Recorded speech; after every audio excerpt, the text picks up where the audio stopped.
நம்மை யார் யார் எதிர்த்திருக்கிறார்கள்? முதலமைச்சர் என்றால் 3000 கோடி, அமைச்சர் என்றால் 2000 கோடி, சட்டமன்ற உறுப்பினர் என்றால் 1000 கோடி என்று கொள்ளையடித்தானே அதிமுக காரன் நமக்கு தடையாக இருக்கிறான். அமித்ஷா தடையாக இருக்கிறான், ஆளுநர் தடையாக இருக்கிறான், மாலை நேரத்து கொசுக்களை போல சீமான் போன்றவர்களும் தடையாக இருக்கிறார்கள். ஏன் அண்ணாமலையும் தடையாக இருக்கிறான். இங்கு அண்ணாமலையாக இருந்தாலும், ஜெயலலிதாவாக இருந்தாலும், ஏன் எம்ஜிஆராக இருந்தாலும் இங்கு ஓட்டு வேட்டையாடி இருக்கிறார்கள். ஆனால் இந்த பகுதி இருக்கிறதே, இது திமுக கோட்டை என்று நிரூபித்த பகுதி.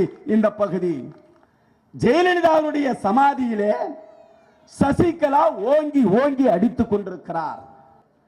இந்த அடி இப்படி அடிக்கிறாரே சமாதியின் மேலே. ஜெயலலிதாவை மறைவாக யார் யாரெல்லாம் எப்படியெல்லாம் அடித்திருப்பார்களோ அந்த கவலைதான் எனக்கு ஏற்படுகிறது என்று சொன்னார்கள். நம்முடைய திமுக உறுப்பினர்கள் மாத்திரமல்ல நண்பர்களே, அதிமுக உறுப்பினர்களும் எழுந்து நிற்கிறார்கள். அவர்களுடைய குண்டான தேகம், அந்த கொழுப்பு நிறைந்த உடம்பு எழுந்து நின்று வணக்கம் செலுத்துகிறதே, அது தமிழுக்கு செய்கிற வணக்கம் அல்ல, நம் தலைவர் கலைஞருக்கு செய்கிற வணக்கம். நண்பர்களே, பெரியோர்களே, இன்றைக்கு மோடியின் சின்னம் இன்றைக்கு தாமரையாக இருக்கலாம். ஒரு காலகட்டத்திலே மோடியின் சின்னம் ஏறுமுழவன் சின்னம். நான் இந்த கட்சியை சொல்லுகிறேன் என்று கோபித்துக் கொள்ளக்கூடாது. நம்முடைய கூட்டணியிலே இருக்கிற காங்கிரசின் சின்னம் இன்றைக்கு கையாக இருக்கலாம். ஒரு காலகட்டத்திலே அவர்களுடைய சின்னம் பசுவும் கன்றும். அண்ணன் வைகோ சின்னத்தை மாற்றியிருக்கிறார். சீமான் தன் சின்னத்தை மாற்றியிருக்கிறான். இரட்டை மெழுகுவர்த்தி விவசாய சின்னம் இன்றைக்கு மைக்கு சின்னம். அந்த தலைவர் இன்றைக்கு இல்லாமல் இருக்கலாம். ராமன் இல்லாத ராமாயணமாய், அசோக சக்கரம் இல்லாத தேசிய கொடியாய், என் தலைவர் கலைஞர் இல்லாத தமிழ்நாடு எங்களுக்கு ஏக்கமாகத்தான் இருக்கிறது. நீ பாஜகவில் உறுப்பினராக இரு, அதிமுகவில் உறுப்பினராக இரு, காங்கிரசில் உறுப்பினராக இரு, தேமுதிகவில் உறுப்பினராக இரு. நீ எந்த கட்சியில் உறுப்பினராக இருந்தாலும் திமுக உறுப்பினர் என்று சொன்னால் பல தகுதிகள் உனக்கு தேவைப்படுகிறது. திமுகவில் மாத்திரம்தான் நண்பர்களே நீ எத்தனை முறை சிறைச்சாலைக்கு சென்றாய் என்று கேட்கப்படுகிற ஒரே கட்சி திமுக. அந்த கட்சியில் தான் நீ உறுப்பினர் என்று சொன்னால், 2 ஆண்டு காலம் நீ உறுப்பினர் என்று சொன்னால் 3 முறை நீ சிறைச்சாலைக்கு சென்றிருக்க வேண்டும். தாய்மார்களே, பெரியோர்களே, நாம் எல்லோரும் ஒற்றுமையாக இன்றைக்கு கூடியிருக்கிறோம். நாம் எல்லாம் சுத்தமானவர்கள் என்பதை நிரூபிக்க வேண்டும் என்றால், இந்த நிகழ்ச்சியை நீங்கள் சிறப்பிக்க வேண்டும் என்றால் சத்தமாக கைத்தட்டி சிறப்பிக்குமாறு உங்களை அன்போடு கேட்டுக்கொள்கிறேன். நண்பர்களே, இன்றைக்கு நம்மை யார் யார் எதிர்த்திருக்கிறார்கள்? முதலமைச்சர் என்றால் 3000 கோடி, அமைச்சர் என்றால் 2000 கோடி, சட்டமன்ற உறுப்பினர் என்றால் 1000 கோடி என்று கொள்ளையடித்தானே அதிமுக காரன் நமக்கு தடையாக இருக்கிறான். அமித்ஷா தடையாக இருக்கிறான், ஆளுநர் தடையாக இருக்கிறான், மாலை நேரத்து கொசுக்களை போல சீமான் போன்றவர்களும் தடையாக இருக்கிறார்கள். ஏன் அண்ணாமலையும் தடையாக இருக்கிறான். நண்பர்களே, என்னை பேச அழைக்கின்ற போது ஆறுமுகம் அவர்கள் சொன்னார்கள், உள் மாவட்டங்களில் மழை வருகிறது, அந்த தாக்கம் இங்கேயும் ஏற்பட்டு விட போகிறது, ஆகையால் பேச்சாளரே நீங்களே பேசுங்கள், கொஞ்சம் குறைவான நேரத்தை எடுத்துக்கொள்ளுங்கள் என்று சொன்னார்கள். நண்பர்களே, அதிமுக தடையாக இருந்தாலும், ஏன் சீமான் தடையாக இருந்தாலும், மழை தடையாக இருந்தாலும், இப்பேற்பட்ட ஒரு எழுச்சியோடு தேர்தலுக்கு பின்னால் நடத்தக்கூடிய சக்தி ஒரு இயக்கத்துக்கு இருக்கிறது என்று சொன்னால் அதுதான் திமுக, அதுதான் தலைவர் கலைஞர், அதுதான் தளபதி ஸ்டாலின், அதுதான் எங்கள் ஆறுமுகம். நண்பர்களே, என்னை அழைக்கின்ற போதும் எங்கே வருகிறீர்கள் என்று நம்முடைய முத்துசாமி அண்ணன் கேட்கிற போதும் அவர் சொன்ன வார்த்தை என்ன தெரியுமா? நீங்கள் பேசுகிற இந்த இடம் இருக்கிறது, திமுக ஆளும் கட்சியாக இருந்தாலும் திமுக எதிர்கட்சியாக இருந்தாலும், இங்கு அண்ணாமலையாக இருந்தாலும் ஜெயலலிதாவாக இருந்தாலும் ஏன் எம்ஜிஆராக இருந்தாலும் இங்கு ஓட்டு வேட்டையாடி இருக்கிறார்கள். ஆனால் இந்த பகுதி இருக்கிறதே, இது திமுக கோட்டை என்று நிரூபித்த பகுதி. இந்த பகுதி, அந்த பகுதியில் நின்று பேசுகிறேன். அந்த நல்ல வாய்ப்பை பெற்றமைக்காக நான் மகிழ்ச்சி அடைகிறேன். நண்பர்களே, திமுக எந்தெந்த தேர்தலை வெற்றி பெற்றிருக்கிறது? ஊரக உள்ளாட்சி தேர்தலை ஒரு உயர்வான வெற்றி, மக்களவை தேர்தலை ஒரு மகத்தான வெற்றி, சட்டமன்ற தேர்தலை ஒரு பெரும்பான்மை வெற்றி, ஏன் நம்முடைய நகர மேயர் பெருந்தலைவர் ஆட்சிகள் எல்லாம் நாம் இன்றைக்கு முதன்மையான வெற்றியை பெற்றிருக்கிறோம். இடைத்தேர்தல் வரப்போகிறது. அந்த இடைத்தேர்தலிலே கூட திமுக எப்பேற்பட்ட வாக்குகளை பெற்றது? 10,000 வாக்குகள் வித்தியாசத்தில் வெற்றி பெற்ற திமுக இன்றைக்கு 70,000 வாக்குகள் வித்தியாசத்தில் வெற்றி பெறுகிற அளவிற்கு உயர்ந்திருக்கிறது. என் அண்ணன்மார்கள் அமர்ந்திருக்கிற போது சொன்னார்கள், இது திமுக, காங்கிரஸ், கம்யூனிஸ்ட், விடுதலை சிறுத்தை, இந்த வாக்குகள் மட்டுமல்ல, எதிரிகளும் நமக்கு வாக்களித்திருக்கிறார்கள் என்பதை மெய்யப்படுத்துகிற அளவிலே நான் வருகிற போது அண்ணன் ஆறுமுகம் அவர்களை சந்திக்கின்ற போது அவருடைய அலுவலகத்திலே பார்த்தேன். அங்கே நம்முடைய அருள்தாஸ், நம்முடைய முத்துசாமி போன்றவர்கள் எல்லாம் அமர்ந்திருந்தார்கள். எப்படி எதிரிகளும் பாராட்டுக்குரியவர்களாக இவர்கள் இருக்கிறார்கள் என்பதற்காக நான் இதை சொல்லுகிறேன். தொலைக்காட்சியிலே ஒரு செய்தி ஓடிக்கொண்டிருக்கிறது. ஜெயலலிதாவுடைய சமாதியிலே சசிகலா ஓங்கி ஓங்கி அடித்துக் கொண்டிருக்கிறார். நான் ஆறுமுக முகத்தை பார்த்தேன். என்னன்னா உங்களுக்கு இந்த கவலை என்று சொல்லுகிற போது ஆறுமுகம் சொன்ன பதில் என்ன தெரியுமா? பேச்சாளரே, இந்த அடி இப்படி அடிக்கிறாரே சமாதியின் மேலே, ஜெயலலிதாவை மறைவாக யார் யாரெல்லாம் எப்படியெல்லாம் அடித்திருப்பார்களோ அந்த கவலைதான் எனக்கு ஏற்படுகிறது என்று சொன்னார்கள். நான் மீண்டும் அவரை விடவில்லை. அதிமுக காரன் கூட இவ்வளவு கவலைப்பட மாட்டான், நீ ஏன் இவ்வளவு கவலைப்படுகிறாய் என்று சொல்லுகிற போது ஆறுமுகம் தந்த பதில் என்ன தெரியுமா? பேச்சாளரே, ஜெயலலிதா ஆளக்கூடாது என்று நினைத்தோமே தவிர வாழக்கூடாது என்று என்றைக்கும் நினைக்கவில்லை என்று சொல்லுகிறாரே, இதுதான் ஆறுமுகம். தொண்டன் முதல் தலைவன் வரை எதிரிகளும் பாராட்டக்கூடியவர்களாக நாம் இருக்கிறோம். இன்றைக்கு நேற்றைக்கல்ல நண்பர்களே, நீங்கள் தொலைக்காட்சியிலே பார்த்திருக்கலாம். ஜெயலலிதா உயிரோடு இருந்த காலகட்டத்திலே நம்முடைய தலைவன் பெயரை அப்படியே உச்சரிப்பார். கலைஞருடைய பெயரை உச்சரித்தால் அவ்வளவு மகிழ்ச்சி. நம் தலைவர் கலைஞரிடத்திலே போய் சொன்னார்கள், தலைவர்களே, கலைஞரவர்களே, இப்படி உங்களுடைய பெயரை இப்படி சொல்லுகிறாரே ஜெயலலிதா என்ன என்று சொல்லுகிற போது தலைவர் கலைஞர் சொன்ன பதில் என்ன தெரியுமா? ஒருவருக்கு பெயர் வைப்பதே இட்டு அழைப்பதற்காகத்தான். என் மீது பக்தியின் காரணமாக ஜெயலலிதா என் பெயரை சொல்லியிருக்கலாம், அல்லது என் மீது இருக்கிற பயத்தின் காரணமாக ஜெயலலிதா என் பெயரை உச்சரித்திருக்கலாம்.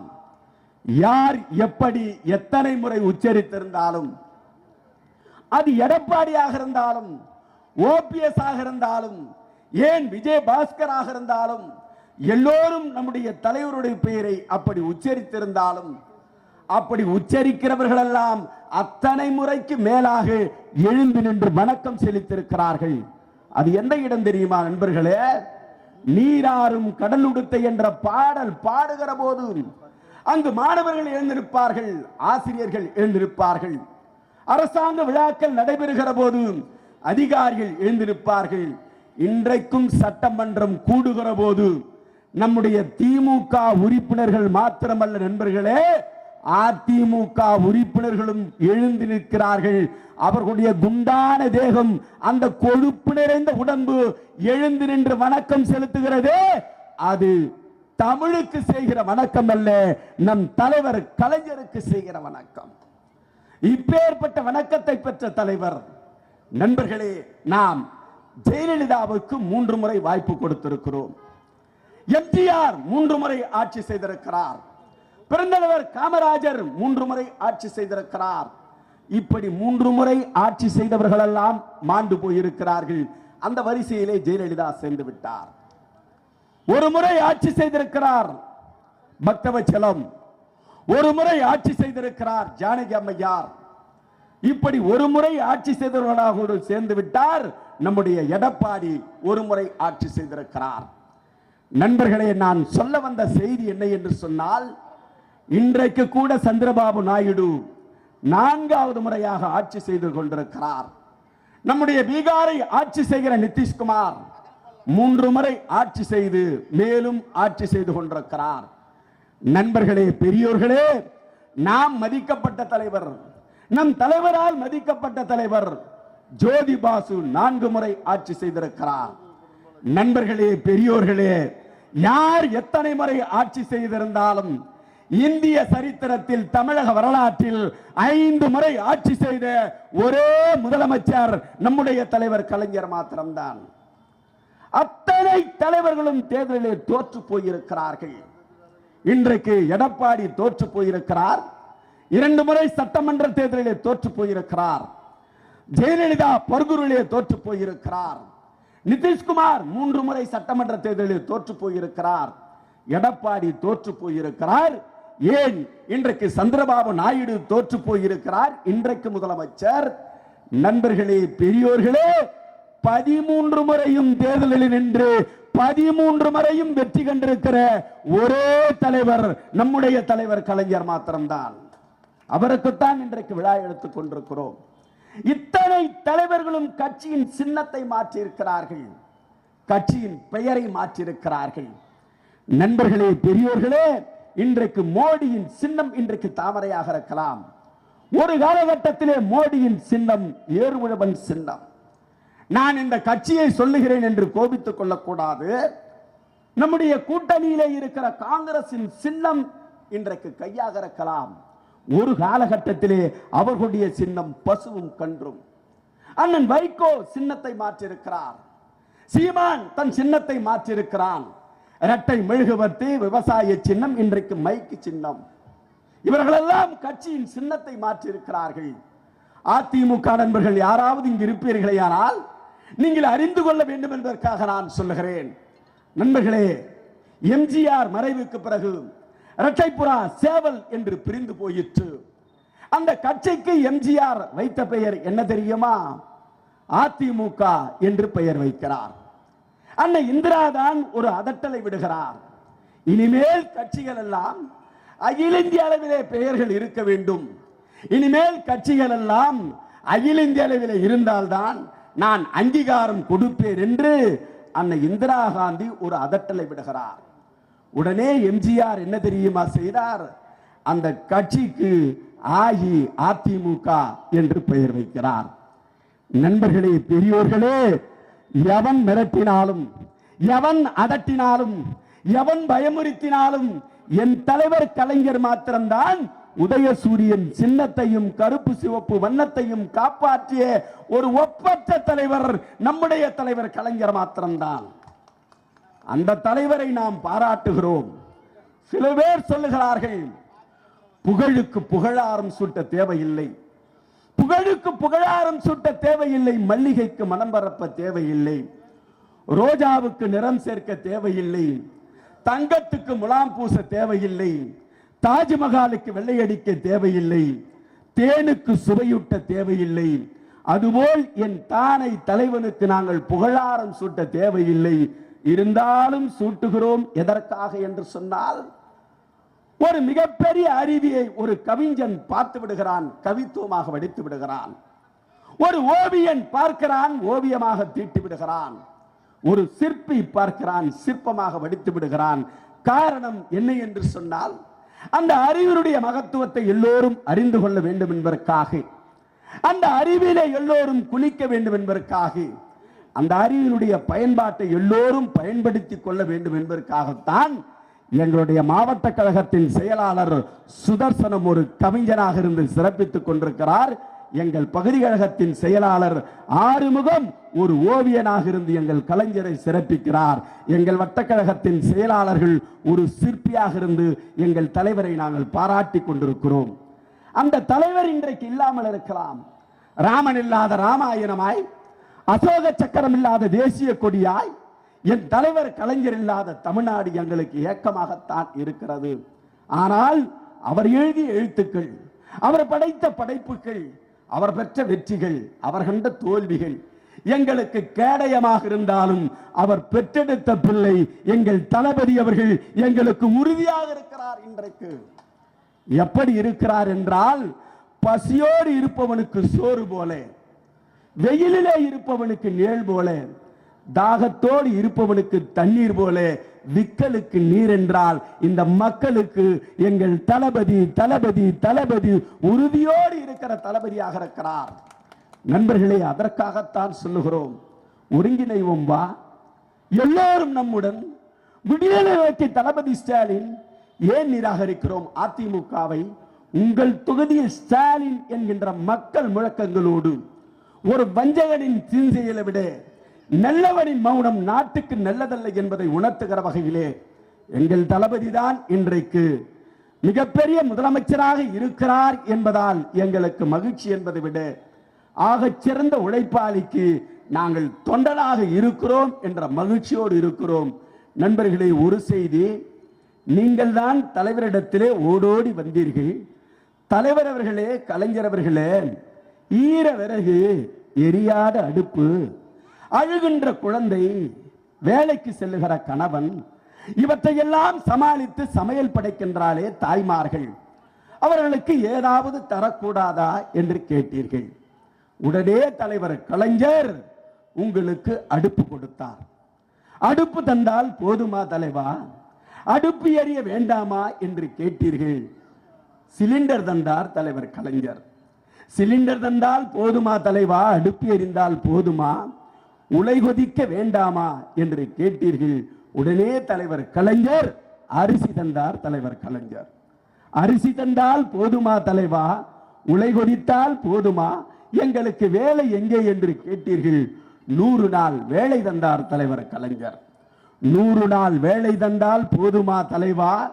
நாங்கள் எங்கள் வீட்டிலே மகிழ்ச்சியோடு இருக்க வேண்டாமா என்று கேட்டீர்கள். அண்ணாதான் சொன்னார், விஞ்ஞானம் என்பது இராணுவத்திற்கும், விஞ்ஞானம் என்பது மருத்துவத்திற்கும், விஞ்ஞானம் என்பது கண்டுபிடிப்புக்கு மட்டும் இருந்தால் போதாது, அந்த விஞ்ஞானம் பாமரனுக்கும் வர வேண்டும் என்று ஆசைப்பட்டார் தலைவர் கலைஞர். பேரறிஞர் அண்ணா உங்களுக்கு டிவி தந்தார் தலைவர் கலைஞர். டிவி தந்தால் போதுமா தலைவா? என் வீட்டிலே திருமணத்திற்கு பெண் இருக்கிறாளே, அவளுக்கு ஏதாவது செய்யக்கூடாதா என்று கேட்கிற போது திருமண நல உதவி திட்டத்தை தந்தார் தலைவர். எல்லாம் தந்தாகிவிட்டது, பெண் கர்ப்பவதியாகிவிட்டால் அவளுக்கு ஏதாவது செய்யக்கூடாதா என்று கேட்டீர்கள். தலைவர் கலைஞர் தான் சொன்னார், இதோ உனக்கு கர்ப்பவதி தாய்மார்களுக்கு 6000 ரூபாய் முதலாக இந்தியாவில் வழங்கிய ஒரே தலைவர் நம்முடைய தலைவர் கலைஞர். அப்போதுதான் நீங்கள் சொன்னீர்கள், பாறையில் இருக்கிற தேரைக்கும் பால் வார்த்தான் பரமசிவன், கருவில் இருக்கிற குழந்தைக்கும் பால் வார்த்த தலைவர் கலைஞர் என்று நீங்கள் பாராட்டினீர்கள்.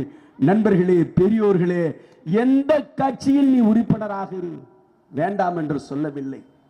நீ பாஜகவில் உறுப்பினராக இரு, அதிமுகவில் உறுப்பினராக இரு, காங்கிரஸில் உறுப்பினராக இரு, தேமுதிகவில் உறுப்பினராக இரு. நீ எந்த கட்சியில் உறுப்பினராக இருந்தாலும் திமுக உறுப்பினர் என்று சொன்னால் பல தகுதிகள் உனக்கு தேவைப்படுகிறது. நீ திமுக உறுப்பினர் என்று சொன்னால் பெரியாரை புரிந்திருக்க வேண்டும், அண்ணாவை அறிந்திருக்க வேண்டும், கலைஞரை நீ தெரிந்திருக்க வேண்டும், எங்கள் தளபதியின் உழைப்பை நீ உணர்ந்திருக்க வேண்டும். இதோ எங்கள் ஆறுமுகம் அவர்களிடத்திலே நீ பழகியிருக்க வேண்டும். அப்போதுதான் நீ திமுக உறுப்பினர். நண்பர்களே, இது எதற்காக சொல்லுகிறேன் என்று சொன்னால், ஒருவன் பாராளுமன்ற எம்பி ஆவதற்கும், எம்எல்ஏ ஆவதற்கும், மாமன்ற உறுப்பினர் ஆவதற்கும் எல்லா கட்சிகளிலும் படிவங்களை பூர்த்தி செய்வார்கள். அந்த படிவங்களை பூர்த்தி செய்கிற போது என்ன பெயர் இருக்கும்? உன் பெயர், உன் தகப்பனார் பெயர், நீ என்ன வேலை செய்கிறாய், இறுதியாக ஒரு கேள்வி கேட்கப்படும், நீ எவ்வளவு செலவு செய்வாய், நீ வெற்றி பெற வேண்டும் என்றாய் எவ்வளவு செலவு செய்வாய் என்று கேட்பார்கள். இதுதான் எல்லா கட்சிகளிலேயும் படிவங்களிலேயும் பூர்த்தி செய்யப்படுகிற நிகழ்வு. ஆனால் திமுகவில் மாத்திரம்தான் நண்பர்களே நீ எத்தனை முறை சிறைச்சாலைக்கு சென்றாய் என்று கேட்கப்படுகிற ஒரே கட்சி திமுக. அந்த கட்சியில் தான் நீ உறுப்பினர் என்று சொன்னால், 2 ஆண்டு காலம் நீ உறுப்பினர் என்று சொன்னால் 3 முறை நீ சிறைச்சாலைக்கு சென்றிருக்க வேண்டும். அப்பேற்பட்ட தகுதியுள்ள இடத்தில் இன்றைக்கு மோடி 240 இடங்களை வென்று முதலிடத்தை பிடித்திருக்கலாம். மோடி அவர்கள் வெற்றி பெற்று 240 இடங்களை பிடித்து முதலிடத்தை பிடித்திருக்கலாம். 2வது இடத்தை ராகுல் காந்தி பெற்றிருக்கலாம். 3வது இடத்தை நம் தளபதி பெற்றிருக்கலாம். 4, 5 இடங்களை பெற்றிருக்கலாம். யார் யாரோ எடுத்த வாக்குகள் வித்தியாசத்தில் அவர்கள் அந்தந்த இடத்தை பிடித்திருக்கலாம். நண்பர்களே, யார் எந்த இடத்தை பிடித்திருந்தாலும் இன்றைக்கு ஒன்றிய அரசியலில் அதிசயமாக பார்க்கிற ஒரே தலைவர் நம்முடைய தளபதி மாத்திரம்தான். இந்தியாவிலேயே 40க்கு 40 மாத்திரமல்ல நண்பர்களே, பிஜேபி இல்லாத ஒரு தமிழகத்தை உருவாக்கி இருக்கிற ஒரு மாபெரும் தலைவரை போற்றி வணங்கி தலைவருக்கு 101 விழாவை நடத்துகிற அண்ணன் ஆறுமுகம் அவர்களுக்கும், நம்முடைய அருள்தாசன் அவர்களுக்கும், அண்ணன் முத்துசாமி அவர்களுக்கும், நம்முடைய அண்ணன் நாகலிங்கம் அவர்களுக்கும் எனக்கு வாய்ப்பளித்த அமைக்காக நன்றி பாராட்டி விடைபெறுகிறேன். நன்றி, வணக்கம்.